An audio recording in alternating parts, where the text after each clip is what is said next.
We have already done the donations with your sister, your daughter-in-law.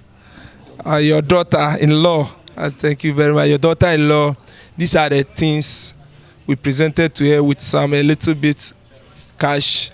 So I think the chief would like to say one or two things so that we'll move to our next destination. Thank you very much. Assalamu alaikum. Assalamu alaikum wa rahmatullah. I've been informed about Rana Motors, right? And the entire Ghana Bikers Association.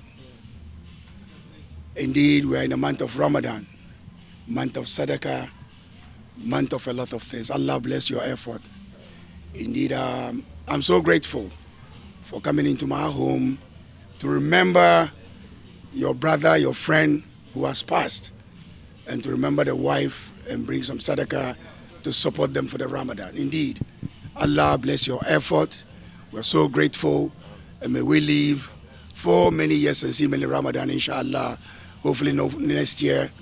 I pray that the ambitions and the visions of the Ghana Bikers Association be achieved. And indeed, wherever we have to support as citizens of this nation and elders and opinion leaders, anytime before us, inshallah, we shall do the best we can to support so that at least the bikers become what you want to do. Alhamdulillah, kasiran. Allah bless you all. Shukran. Thank you very much. I think